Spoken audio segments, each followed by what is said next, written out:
안녕하세요. 사연을 부탁해입니다. 오늘의 사연을 소개하겠습니다. 어느 날 평소처럼 회사에서 일하고 있었는데 엄마에게서 전화가 걸려왔습니다. 유나야, 통화 괜찮니? 엄마의 목소리에는 어딘가 머뭇거림이 배어 있었습니다. 괜찮으니까 말해. 저기, 그 미역 있잖니. 그것 좀 주문해 줄래? 내가 해야 하는데 매번 귀찮게 해서 미안하네. 그 말에 순간 마음이 짠해졌는데요. 엄마 목소리 곳곳에 미안함이 묻어나 있었거든요. 괜히 속이 시큰해지면서 엄마가 너무 착해서 안 해도 될 고생을 자처하는 것 같아 마음이 아팠습니다. 제가 살짝 웃으며 말했어요. 엄마, 인터넷 들어가서 바로 주문만 하면 되는데 뭘 그렇게 미안해하고 그래.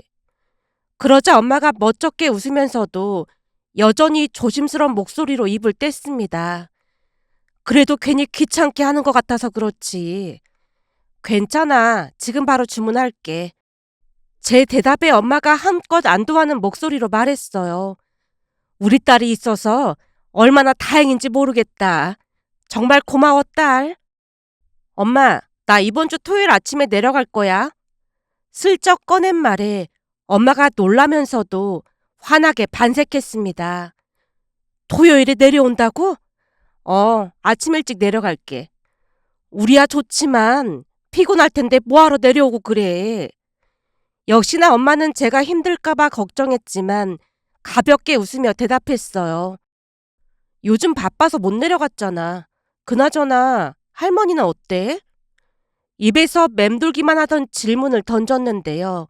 사실 그 무렵 할머니께서 치매 판정을 받으신 뒤 부모님은 할머니가 계신 시골로 내려갔습니다. 처음에는 할머니를 모시고 서울로 올라왔지만 아파트 생활이 익숙하지 않으셨던 할머니가 답답해 하시면서 많이 힘들어 하셨어요. 평생을 시골에서 사신 분이다 보니 도심의 아파트가 많이 갑갑하셨던 모양이었습니다. 결국 고민 끝에 아빠는 퇴직을 결심했고 부모님 두 분은 시골로 내려갔어요. 그 결정을 하기까지 과정이 순탄치만은 않았습니다. 특히 아빠의 퇴직 문제를 두고 의견이 엇갈리기도 했거든요. 그날도 가족들이 모여 앉아 이야기를 나누던 중 엄마가 조심스럽게 먼저 운을 뗐습니다. 곰곰이 생각해봤는데 당신은 그냥 여기서 계속 회사 다니는 게 어떨까 싶어. 순간 아빠와 저 그리고 동생까지 동시에 고개를 돌렸어요. 그게 무슨 말이야? 그러게? 엄마, 그게 무슨 말이야? 아빠와 제가 당황한 채 눈을 동그랗게 뜨고 엄마를 바라봤습니다. 그러자 엄마 입에서 믿기 힘든 말이 새어나왔어요. 말 그대로야. 당신은 여기에서 계속 일하고 내가 어머님 모시고 내려갈까 해. 뭐? 당신 혼자? 어머니를 모시고 내려간다고? 아빠가 대묻자 엄마가 담담하게 고개를 끄덕였습니다. 평생을 다닌 회사를 이렇게 그만두면 당신이 얼마나 힘들겠어. 하지만 아빠는 말도 안 된다는 표정으로 목청을 높였습니다. 당신 지금 그걸 말이라고 하는 거야? 어머니가 정신이 맑으신 것도 아니고 치매 판정을 받았는데 당신 혼자 어머니를 돌보겠다고? 아빠의 걱정 섞인 말에도 엄마가 차분히 설득을 이어갔어요. 듣자 하니까 일 그만두고 후회하는 사람들이 많다더라고. 다니던 회사에서 나가라고 한 것도 아니고 이런 일로 직장을 그만두는 건 아닌 것 같아. 아빠가 답답하다는 듯 한숨을 쉬며 고개를 저었습니다. 이 사람아, 지금도 당신한테 미안해서 얼굴을 못 들겠는데 내가 당신한테 그런 말도 안 되는 일을 어떻게 시키겠어. 당신 혼자 어머니를 돌보게 하다니 그건 말도 안 되는 소리야. 그러니까 괜한 소리 하지 말고 같이 내려가. 그렇잖아도 회사 그만둘 생각이었어. 맞아, 엄마. 엄마 혼자 할머니 간병하다가 엄마까지 병나면 어쩌려고 그래. 저까지 나서서 엄마를 말렸지만 여전히 아빠가 걱정이 된다는 듯 엄마가 다시 한번 말을 꺼냈습니다. 내 친구 미정이 남편은 회사 그만두고 나서 우울증까지 왔다더라고. 근데 당신 정말 괜찮겠어? 난 괜찮아. 지금도 당신한테 미안해서 죽겠는데 지금 내가 우울증을 걱정할 때가 아니잖아. 당신이 나 때문에 고생이 참 많네.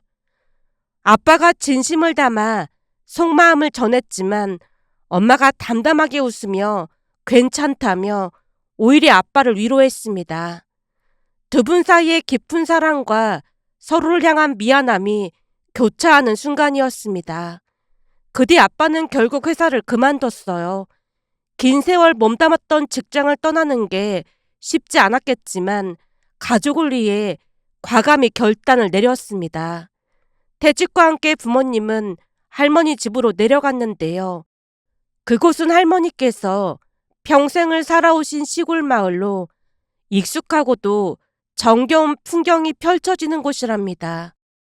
처음에는 부모님 두 분만 할머니 곁을 지켰지만 얼마 뒤 고모부도 은퇴하고 나서 두 분도 그 마을로 내려가게 되었어요.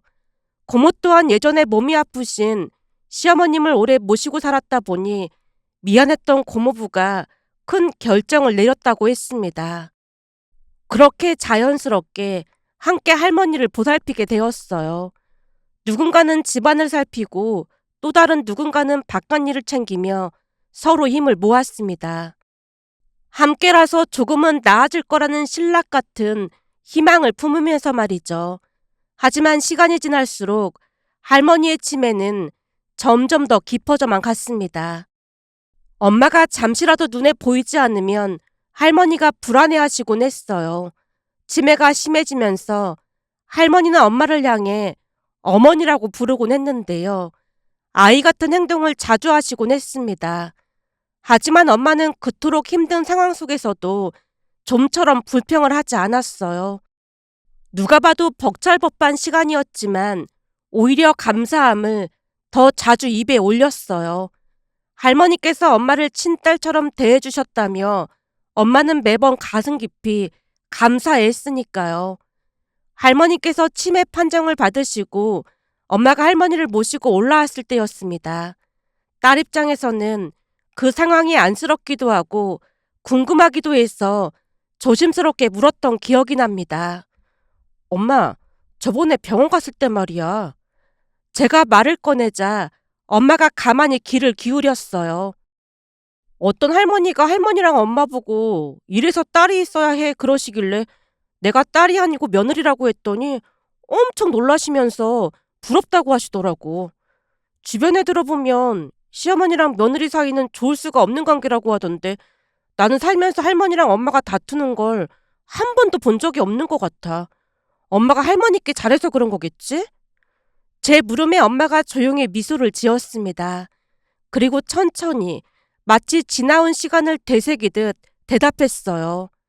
유나야, 엄마가 이 나이 되도록 살아보니까 사랑 관계라는 게 말이야.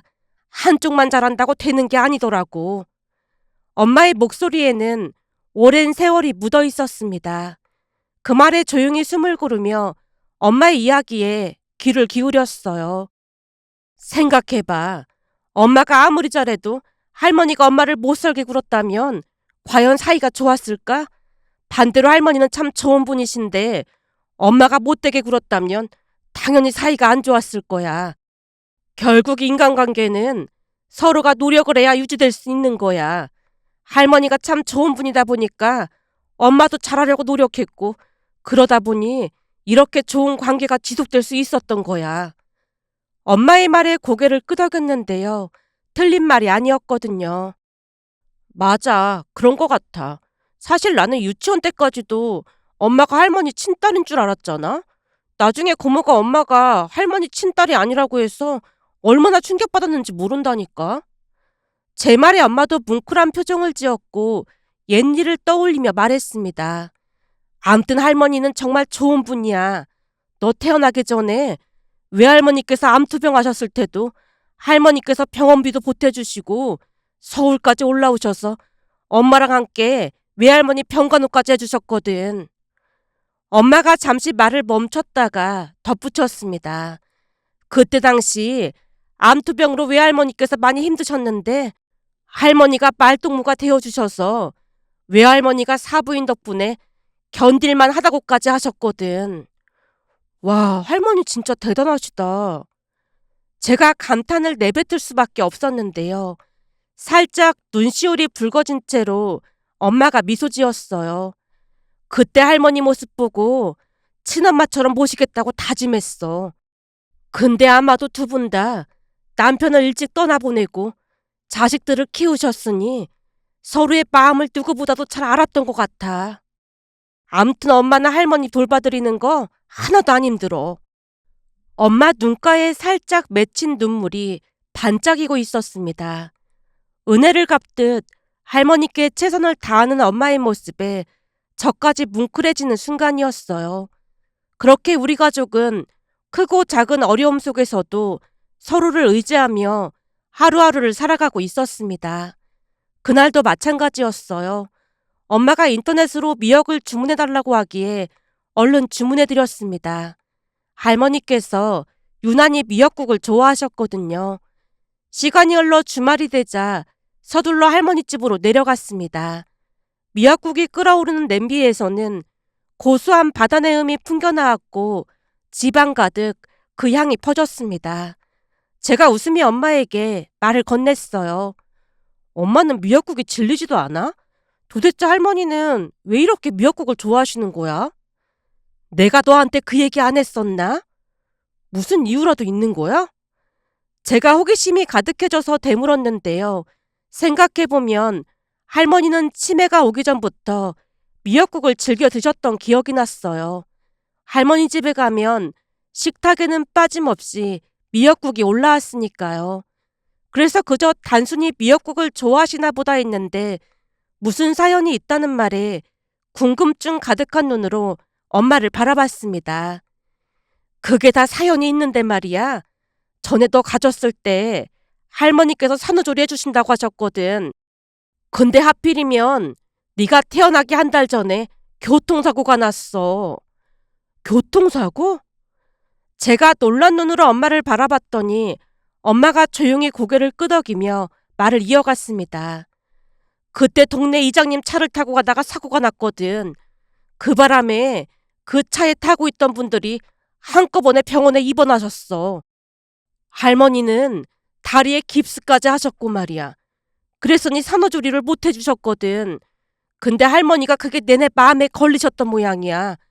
미역국 한번 못 끓여주셨다고 한동안 눈물바람이셨거든. 그래서 할머니 집에 올 때마다 미역국을 끓여주셨던 거구나? 엄마가 살며시 웃으며 고개를 끄덕였습니다. 깁스 풀자마자 할머니가 올라오셨는데 미역국부터 끓여주시더라니까. 그러면서 산후조리 때 못 끓여줬으니까 앞으로 평생 끓여주시겠다고 약속하셨거든. 엄마의 눈빛이 할머니를 향했습니다. 그때 엄마의 눈에는 말로 다 하지 못할 복잡한 감정이 서려 있었다고 해야 할까요? 아마 그게 계속 마음에 남으셨던 것 같아. 지금도 정신이 맑아지시면 꼭 미역국부터 끓이시잖아. 그게 뭐라고 그렇게까지 평생 미안해 하시는지 모르겠다. 거기다가 네 동생 태어났을 때는 할머니가 산후조리 해주셨거든. 근데도 그때 일을 두고두고 미안해 하시더라니까. 엄마가 할머니를 바라보며 조용히 웃었는데요. 마침 그때 할머니도 미술을 머금고 계셨어요. 마치 엄마와의 대화를 듣고 계신 듯한 표정으로 말이죠. 엄마 말처럼 할머니는 정신이 맑아지는 순간마다 어김없이 미역국을 끓이셨습니다. 비록 치매라는 병마가 마음을 잠식했지만 그 깊은 사랑만큼은 결코 흐려지지 않았던 겁니다. 그 모습이 참 신기하고도 아름답게 느껴졌습니다. 할머니에게는 또 다른 특별한 습관이 하나 더 있었는데요. 가끔 할머니의 눈빛이 또렷하게 맑아지는 순간이 찾아오면 흐릿하던 시선이 마치 초점을 맞추듯 생생히 살아나고 입가에는 너무나 익숙한 그 다정한 미소가 살며시 떠올랐습니다. 그때만큼은 정말이지 예전의 할머니로 완전히 돌아오신 것 같았어요. 하지만 그 순간은 너무나도 짧았습니다. 길어야 한두 시간, 대부분은 10여 분 남짓한 시간뿐이었지만 엄마는 그 찰나의 순간마저도 소중히 여겼습니다. 맑은 정신이 돌아오는 그때마다 늘 할머니의 기억에 맞춰드리곤 했으니까요. 할머니는 정신이 맑아질 때면 꼭 미역국을 끓이시다가 곧장 밖으로 성큼성큼 걸어나가셨고 마당에 있는 자두나무 밑을 파기 시작했어요. 그리고는 이마에 땀이 송골송골 맺히는 줄도 모르고 중얼거리셨어요. 애미야, 내가 여기에 금부치를 묻어놨으니까 찾아야 한다. 정말요? 진짜 금부치를 묻어주셨어요? 엄마가 놀란 듯 물으면 할머니가 고개를 끄덕이며 말을 이어갔습니다. 저번에 동네에 도둑이 들어서 몇몇 집이 털렸거든. 그래서 내가 밤중에 몰래 여기다 묻어뒀어. 내가 분명히 여기다 묻어둔 것 같은데. 할머니의 얼굴이 점점 어두워지자 엄마가 재빠르게 마당을 둘러보더니 능청스럽게 외쳤어요. 어머님, 여기 뭔가 있는 것 같은데 혹시 여기가 아닐까요? 그래? 거기 뭐가 있어? 할머니가 재빨리 몸을 돌리며 물으셨고 엄마가 호미로 흙을 파내며 대답했어요. 예, 혹시 몰라서 여기를 파봤거든요. 근데 뭔가 있는 것 같아요. 그래? 그럼 거긴가 보다. 그 말에 할머니가 망설임 없이 곧장 호미를 움켜쥐고 흙을 파내기 시작하셨어요. 곧이어 낡은 플라스틱 통이 모습을 드러냈는데요. 그렇네. 여기 있었네. 여기 있었어. 할머니가 통을 꺼내들고 활짝 웃으셨습니다. 애미야, 이건 네 거니까 잘 가지고 있다가 요긴하게 쓰렴. 어머나, 이 귀한 걸 저한테 주시는 거예요? 엄마가 뚜껑을 열며 감탄했고 할머니는 뿌듯한 표정을 지으며 고개를 끄덕였습니다. 그럼 당연하지. 누가 보기 전에 얼른 숨기렴. 예, 알겠어요. 얼른 방으로 들어가서 잘 숨겨둘게요. 할머니와 엄마가 방으로 들어가 플라스틱 통을 바라보며 한동안 이야기를 나누곤 했습니다. 그런데 그 장면은 한 번으로 끝나지 않았어요. 시간이 흐를수록 마치 되감기라도 하듯 똑같은 일이 반복되었거든요.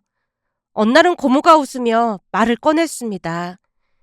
전에는 금부치 찾다가 엄마가 없어졌다고 울고불고 난리를 치셨는데 요즘은 그런 일이 없어서 다행이야. 아무리 봐도 언니가 참 현명하다니까. 언니는 어떻게 그런 생각을 다 했어요. 엄마가 미술을 머금은 채 대답했어요. 어차피 시간이 지나면 기억이 지워지니까 그 순간만이라도 행복하시면 된 거 아니겠어요.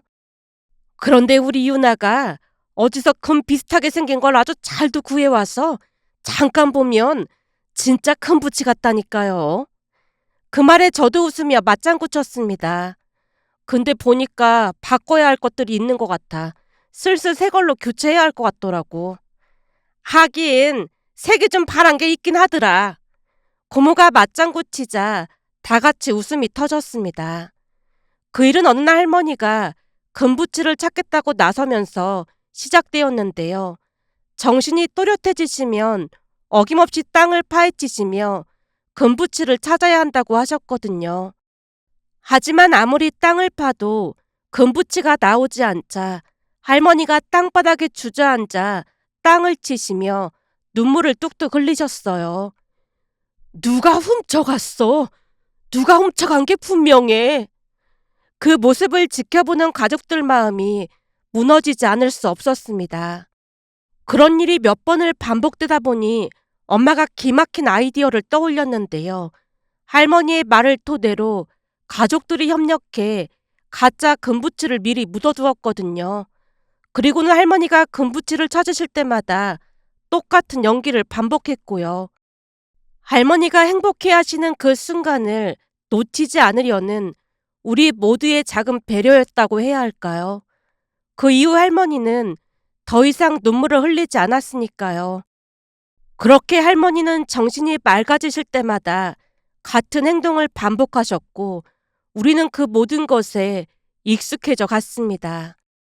플라스틱 통을 다시 묻는 일은 고모부가 더 맡아 있는데요.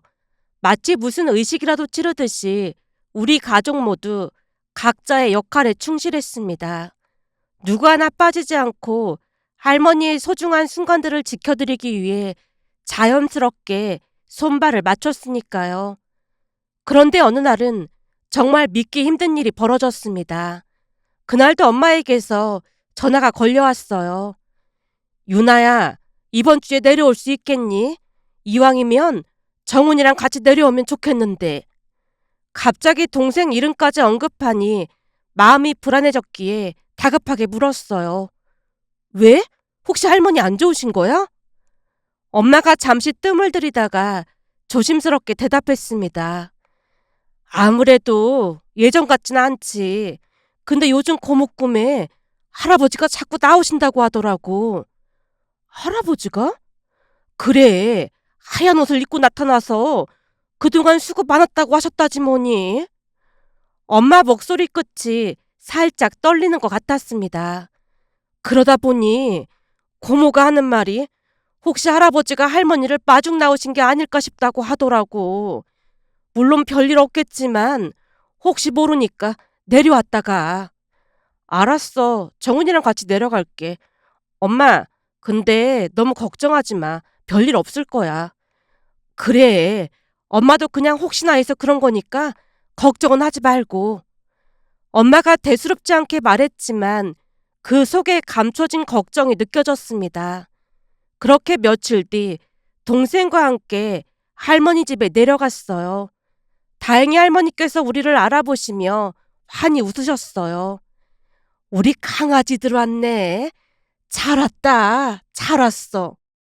그 모습에 마음이 잠시 놓였지만 얼마 지나지 않아 할머니가 또다시 밖으로 달려나가셨습니다. 그런데 이번에는 평소처럼 자두나무 밑이 아니라 전혀 다른 곳으로 향했어요. 엄마가 얼른 할머니 손을 잡고 말렸습니다. 어머님, 전에 여기다가 묻으셨다고 하셨잖아요. 하지만 할머니가 고개를 내저으며 단호하게 대답했어요. 아니야, 거기 아니야. 거기다가 묻었다가 내가 다시 옮겼어. 그날따라 완강한 할머니의 태도에 우리 모두 눈을 동그랗게 뜨고 바라볼 수밖에 없었습니다. 할머니는 자두나무 반대편으로 성큼성큼 걸어가시더니 주변을 한번 둘러보고는 주저없이 땅을 파기 시작하셨거든요. 여기야 여기. 내가 분명히 여기다 묻어뒀어. 엄마가 재차 설득하듯 입을 뗐어요. 어머님, 제가 볼 때는 저쪽 같은데요. 하지만 할머니가 엄마 손을 뿌리치며 고개를 저었습니다. 아니야, 여기가 맞다. 분명히 여기다 묻었어. 할머니의 모습이 평소와 달리 어찌나 단호하시던지 우리는 그저 말없이 지켜볼 수밖에 없었어요. 할머니가 손에 힘을 주어 땅을 파기 시작하셨고 시간이 흐르자 이마에 땀이 송골송골 맺혔습니다. 그렇게 10분쯤이 지났을까요? 갑자기 할머니가 외쳤어요. 거 봐라. 내가 여기라고 했잖아. 진짜 뭐가 있어요? 엄마가 놀라서 물었고 할머니가 땅을 더 깊이 파헤치며 답했습니다. 여기 봐라. 내가 장소를 몇 번 옮겼다고 했잖아. 여기 있을 줄 알았다니까.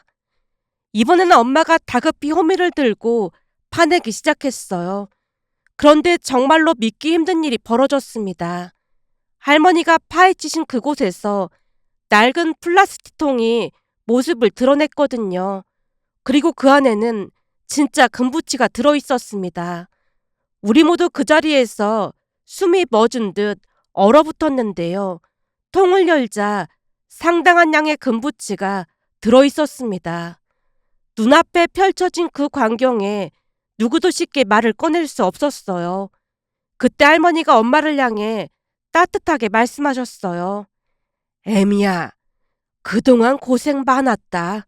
이거 팔아서 잘 쓰렴. 그동안 참 고마웠다. 어머님, 오늘따라 왜 그러세요? 엄마가 울컥하며 말했지만 할머니가 환한 미소를 지으시며 또박또박 말을 이어갔습니다. 그냥 다 고마워서 그래. 다 고마웠다. 그 순간만큼은 정말이지 치매를 앓고 계신 분이 맞나 싶을 정도로 할머니의 눈빛이 맑고 또렷했는데 지금 돌이켜보면 모든 것을 정리하시려는 듯한 그런 마음이지 않았나 싶었습니다. 하지만 그 맑은 순간도 오래가지 못했는데요. 잠시 후 할머니의 표정이 다시 흐려지더니 그대로 잠이 드셨거든요. 엄마가 금부치를 들여다보며 조용히 입을 뗐습니다. 이거 진짜 금부치 맞는 것 같은데요? 고모도 놀란 듯 속삭였어요. 그러게요. 진짜 금부치인가 봐요. 엄마가 고개를 갸웃하며 다시 말을 이어갔습니다. 근데 오늘따라 어머님이 조금 이상하신 것 같죠? 고모도 어두운 표정으로 대답했습니다. 그러게요. 아까 평소랑 다른 곳을 파헤쳐서 얼마나 놀랐는지 몰라요. 요즘 꿈자리도 그렇고 영 마음이 안 좋네요. 그 순간 모두의 표정이 어두워져 있었는데요. 고모의 꿈은 기가 막히게 맞아떨어졌다고 해야 할까요? 며칠 뒤 할머니께서 조용히 눈을 감으셨습니다. 잠을 자듯 평온하게 세상을 떠나셨어요. 우리는 모두 큰 충격에 빠질 수밖에 없었는데요. 할머니께서 모든 걸 이미 알고 계셨던 게 아닐까 하는 생각이 스쳐 지나갔으니까요.